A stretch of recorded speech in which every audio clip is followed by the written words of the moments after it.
I try to write the book that you have to keep reading. I want you to take 6 years, for example, and I want you to take it to bed at like 10 o'clock and say, oh, I'll read for 15 or 20 minutes. And the next thing you know, it's 5 hours later, and you're still gripped to the page, and you can't put the book down, and you stayed up all night to read it. That's the kind of book I want to write.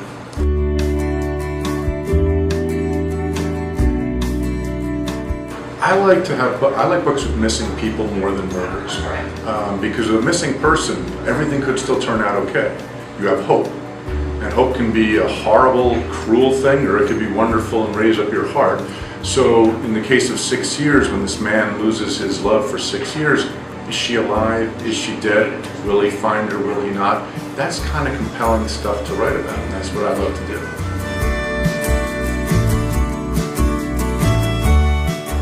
What inspires me? Just telling the best story I can. It's really interesting, you know, if I get an email or an Instagram or a Twitter from someone, say, in Brazil, how cool is that? That I'm writing some little story in New Jersey in America, and it's reaching people in Brazil or wherever else around the world. That's one of the things that inspires me, that love of wanting to tell a story to somebody.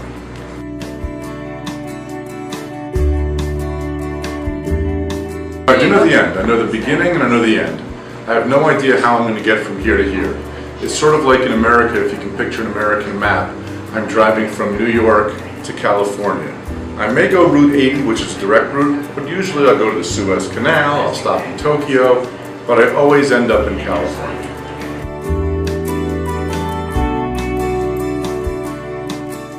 Well, when I was a teenager, who were the big writers?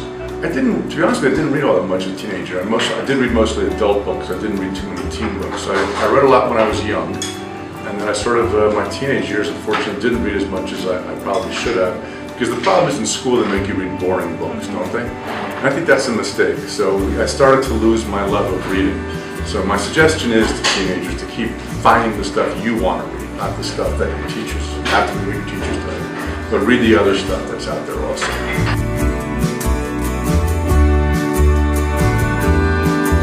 I sort of fell into it accidentally.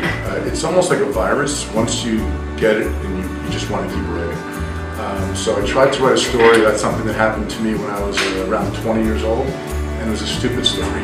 But I started to then get the bug, and I decided to write what I call the novel of immersion. It's the book that you take on vacation, but you'd rather stay in your hotel room because you have to know what happened to all the people.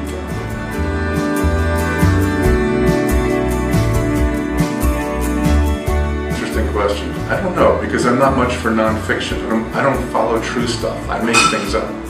You know, a lot of writers do books where they do a lot of research and it's based on a real thing or whatever else. Not me. I sit around and I make it all up in my head. I sit on a couch and I go like this with my fingers until the whole world comes up in my head. Reality's not my thing. So I wouldn't be good at solving anything really.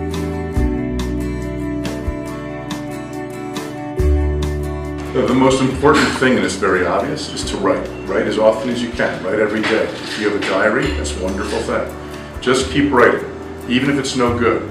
The most important thing a young writer needs to know is it doesn't have to be good. It just have to keep writing. It's a little bit like exercise. Even if you do the exercises a little wrong, you're going to get stronger if you keep exercising. You don't have to have the perfect exercise first. If you're playing football, you don't have the perfect kick the first day. It doesn't matter if your kicks are bad. The more you kick, the better your kick is going to be. So really at this age, just write. Don't worry if it's good. Don't worry if somebody wants to publish it. Don't worry about any of that now. Just every day write.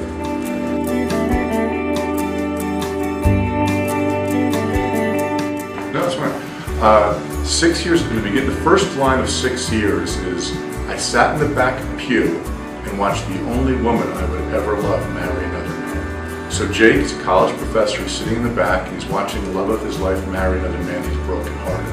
And after the ceremony, she says to him, look, I made up my decision, I'm marrying him, don't bother me, don't call us, please stay away. And the very last line of chapter 1 says, I kept my promise for 6 years. 6 years pass. He sees an obituary that her husband has died. So he decides to go to the funeral just to see what will happen. He goes to the funeral, and she stands up, and she turns around, and it's not the woman he loved. And No one has seen the woman he's loved since that wedding 6 years ago. What happened to her? Where is she? Did she get married that day? Who was this man? And that's how the story begins.